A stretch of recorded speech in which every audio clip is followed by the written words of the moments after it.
My name is Claire Benson. I'm 28, and I never expected my mom to accuse me of jealousy right before the moment that would change everything. If you've ever felt overlooked or betrayed by your own family, leave a comment and tell me where you're watching from. Like this video and subscribe for more stories like this. It was supposed to be a celebration. My sister Ivy had just been hired as an assistant to the regional manager at a mid-tier consulting firm. Nothing special, unless you were part of my family. My parents threw a dinner party, not for a promotion, not for a graduation, just for getting a job that, frankly, wouldn't even make the first page of a resume. I showed up because I thought, maybe, this time would be different. I brought a bottle of wine, wore my best smile, and even complimented Ivy on her dress. She didn't say thank you. By the time dessert came around, I was seated at the far end of the table, beside the dishwasher and a stack of unopened mail. They placed Ivy at the center, like she was royalty. Mom gave a speech. Dad raised a toast. And me? Fa. I was referred to casually as the dramatic one. It stung, but I kept my composure. I'd been here before. Years of being dismissed had taught me to stay quiet, to smile when it hurt, to lower my expectations to ground level and hope no one tripped over them. But this time something shifted. It was after dinner when I offered to help with the dishes. My mom leaned in and whispered, "You're jealous of your sister. You always have been. That's why you make things so tense." She didn't even look at me when she said it, just walked away, wiping a plate like she'd scrubbed the truth clean. I stood there, my hands soaked in soap and disbelief. Ivy had failed out of 2 colleges, borrowed money from me, never repaid it, hadn't worked a steady job in years. But she looked the part. She was delicate, soft-spoken, and always knew how to cry at the right moment. And me? Adaramash. I ran an operations team at a tech startup. We'd just closed our Series B funding round. I managed over 70 people. But they didn't care. Because I didn't play their game. I didn't cry when I was mistreated. I didn't smile through insults. I didn't shrink to make others feel tall. That night, as I stood in the kitchen, wiping away tears with the back of my hand, I heard the front door open. Laughter filled the hallway. It was Ivy, giggling like a child, guiding a sharply dressed man into the living room, tall, polished, commanding presence. Everyone turned. My dad's eyes widened. My mom smoothed her blouse. Even Ivy seemed suddenly unsure. He stepped forward and said, "Sorry to crash. I was told this is where Claire Benson lives." The room went silent. All eyes turned to me. I stepped out from the kitchen, unsure what was happening. The man smiled. "I'm Robert Keene, CEO of Synergex Tech. Claire runs my ops team. She saved us this quarter. Thought I'd stop by to congratulate her, since she wouldn't brag for herself." He turned to Ivy and added, "Nice to meet you. You must be Claire's assistant?" The color drained from Ivy's face, and that was the moment the table turned. The moment Robert mistook Ivy for my assistant, I saw something flicker in my mother's eyes. It wasn't pride. It wasn't confusion. It was fear. For the first time in my life, she realized there was a part of me she didn't control. I cleared my throat.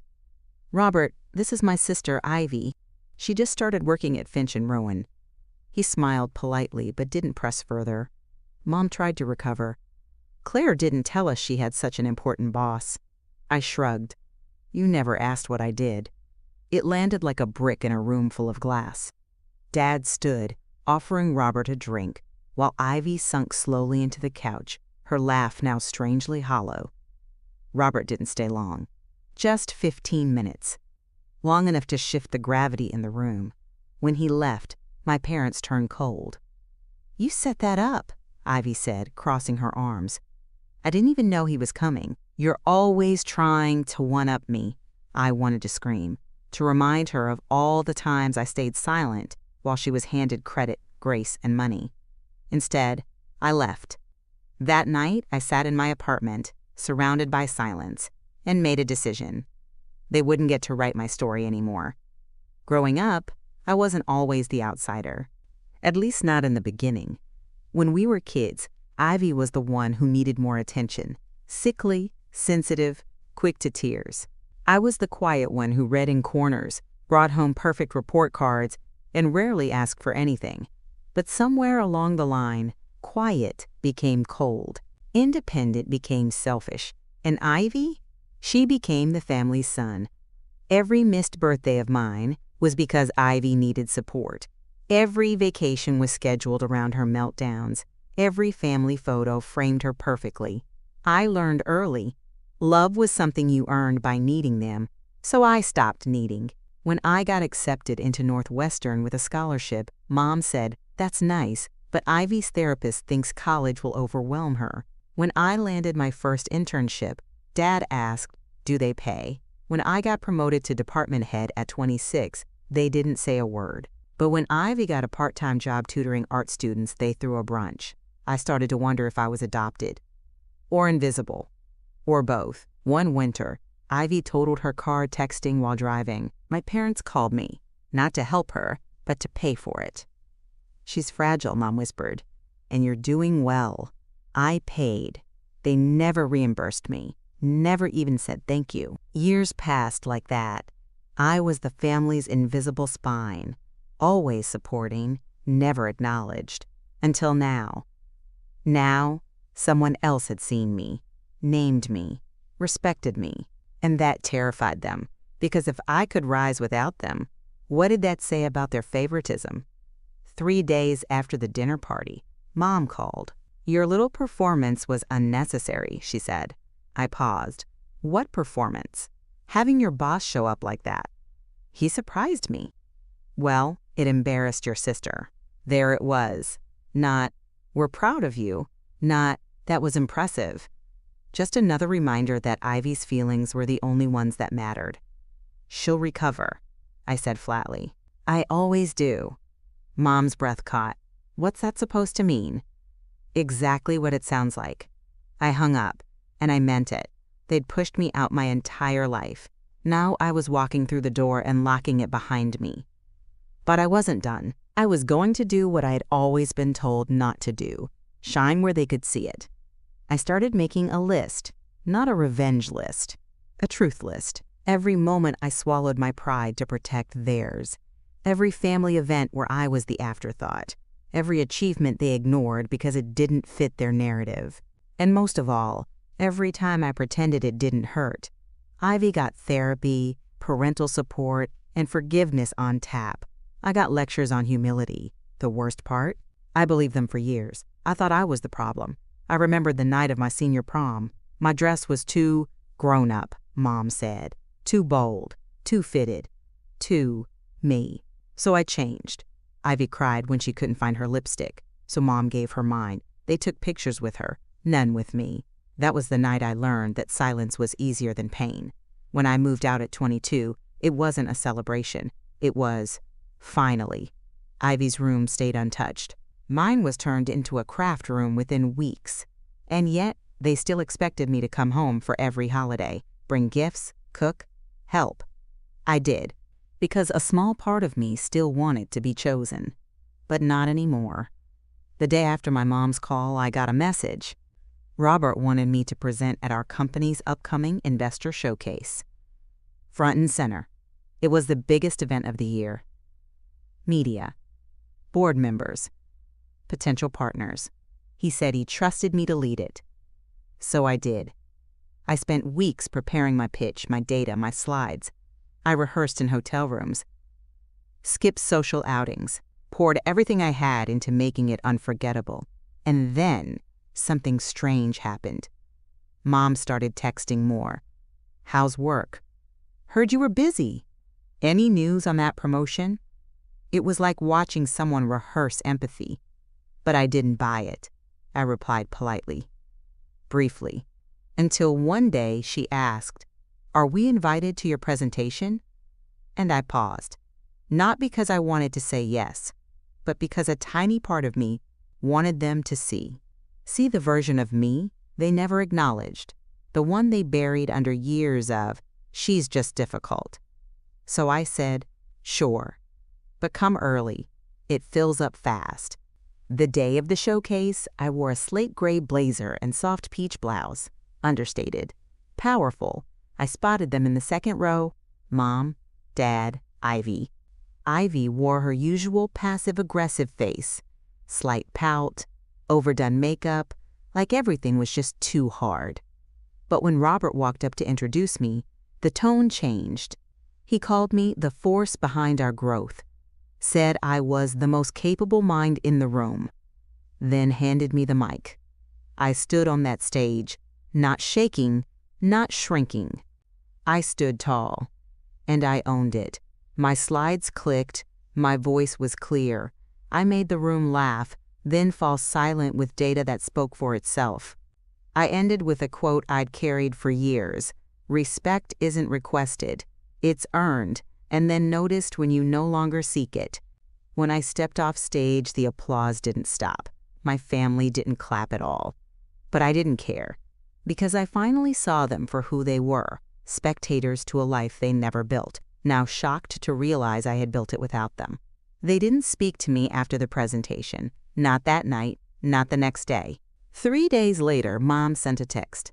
"You were very confident. Maybe tone it down next time so others don't feel small." I stared at the screen in disbelief. Not, "We're proud of you." Not, "You were amazing." Just a warning, because my success made Ivy uncomfortable. I didn't reply, but Ivy did. She showed up at my apartment unannounced, wearing sunglasses indoors like she was shielding herself from my existence. "You embarrassed me," she said, standing in my doorway with her arms crossed. I blinked. "How?" "Everyone thought I was you, at first. Then they realized I wasn't." She made it sound like an identity theft case gone wrong. "I didn't do anything to you, Ivy," I said. "That's the point," she snapped. "You didn't need to." For a moment, I saw it. The realization in her eyes, that her whole life she'd been protected from comparison. Until now. Now, she'd been seen beside me, and the illusion cracked. "You're not better than me," she muttered. "I never said I was." "You didn't have to."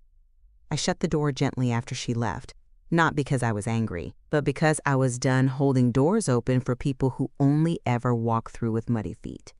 That night, I went through old family photos.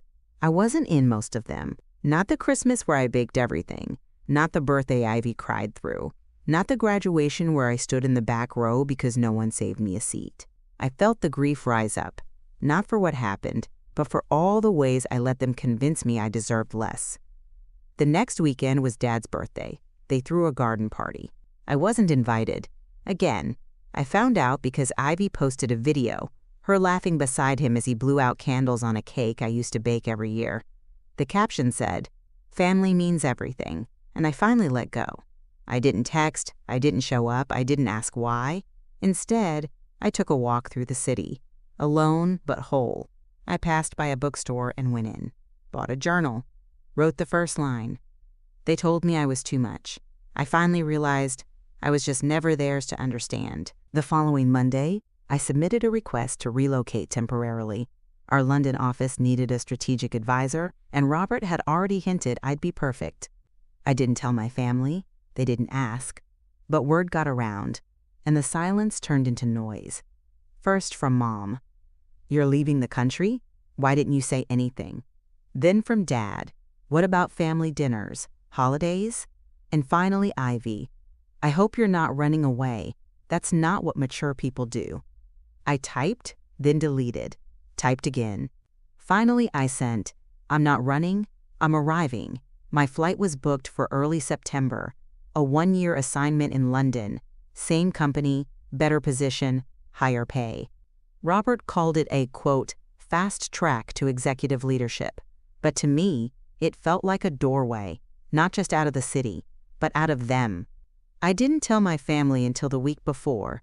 We were already on strained terms, but I thought, maybe, they'd surprise me. They didn't. Mom called it impulsive. Dad said it was overkill. And Ivy? She said nothing. Until the day before my flight. She called late at night. I answered out of habit.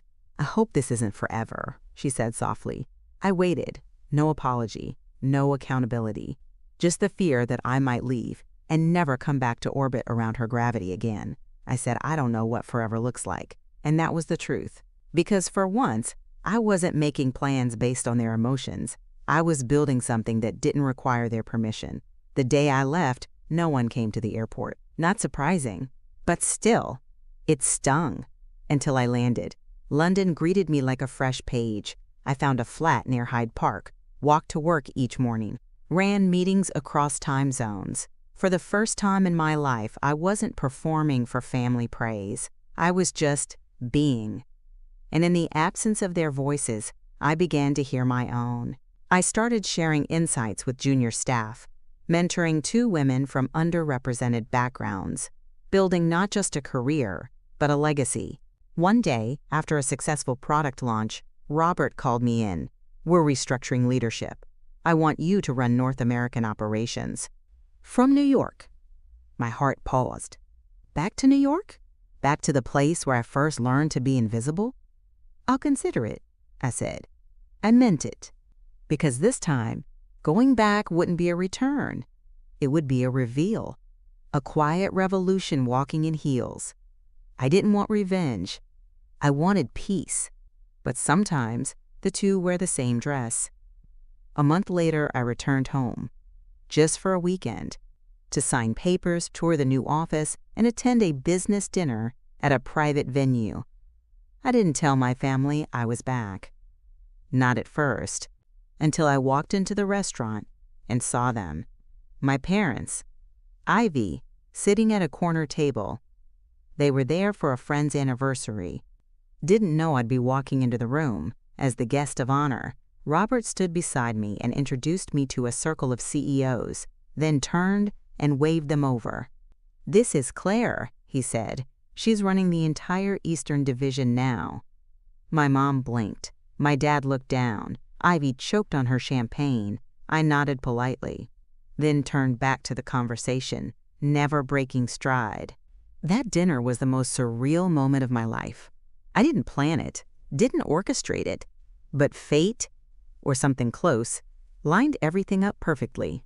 The same people who once scolded me for being too ambitious were now watching me be applauded by New York's elite. Robert leaned over and said, "You never told me your family was here." I smiled. "They don't really show up for my milestones." He paused, then nodded, as if that told him everything he needed to know. After dinner, I walked past my family's table on my way out. They were still seated, quiet, heavy.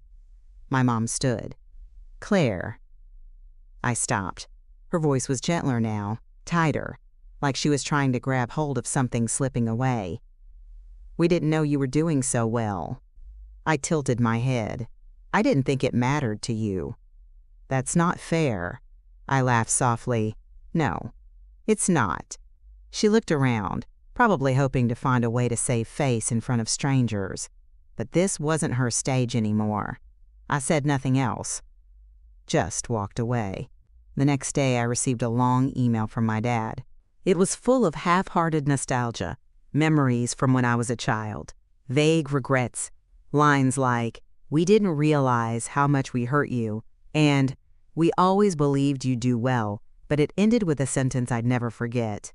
"Ivy's having a hard time with all of this. Please be gentle." Gentle? I closed my laptop and stared out my hotel window.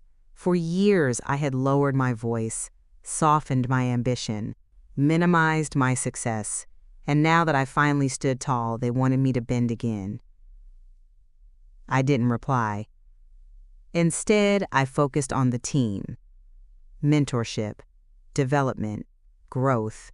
I built a leadership pipeline for young women of color, partnered with nonprofits to expand STEM access to underserved communities, and co-authored a paper on ethical AI in enterprise tech that went viral in the industry. My name began appearing in places they never expected, not just LinkedIn, but Forbes, TechCrunch, and eventually, The Times. A year passed before I saw them again. I was invited to speak at a global leadership summit. My keynote was on the power of being underestimated. Halfway through, I noticed someone in the front row, Ivy. She sat quietly, arms folded in her lap, no camera, no drama. When I finished, she stood and clapped, not first, but not last either. Afterward, she approached me backstage. "I read your article," she said, "the one about being the overlooked child." My throat tightened. She didn't apologize. But her eyes looked like someone who'd finally started seeing things clearly. "I don't want to be compared to you anymore," she whispered. I nodded. "Then stop competing." We didn't hug, we didn't cry, but that was the closest we'd ever come to peace. The next morning, I flew back to London. I watched the city disappear beneath the clouds, and with it, the last remnants of needing to be understood by people who only ever saw a version of me that made them comfortable. I no longer needed closure from them because I had found something better: clarity. 6 months later, I was promoted again, Chief Strategy Officer. And this time, I didn't hide the news. I posted it, publicly, proudly, with a caption that said, "To every girl told she was too much, maybe you were just too whole for them to handle." The response was overwhelming. Former classmates messaged me. Strangers shared the post, and even a few distant cousins, ones who used to ignore me at family events, commented, "Proud of you," but not my parents, not Ivy. They stayed silent. And I was okay with that, because silence can mean regret, but it can also mean acceptance. And I had accepted myself long before they ever would. One day, a young woman I mentored asked me, "Do you ever wish your family had seen your worth earlier?"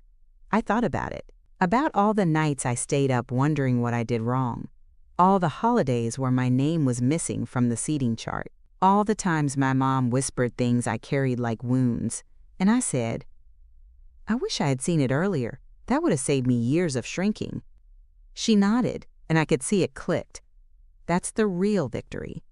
Not the title, not the paycheck, not even the poetic moment when the CEO walked into my parents' house asking for me. The win was walking away whole. It was no longer performing for an audience that never clapped, and finally understanding that being the overlooked child didn't mean I lacked value. It just meant I had to write my own worth into the world. And I did. Have you ever had to walk away from people you once called family? Be a boss. Drop your story in the comments, and don't forget to subscribe for more stories about reclaiming your power. Send this to someone who needs to know they're not alone.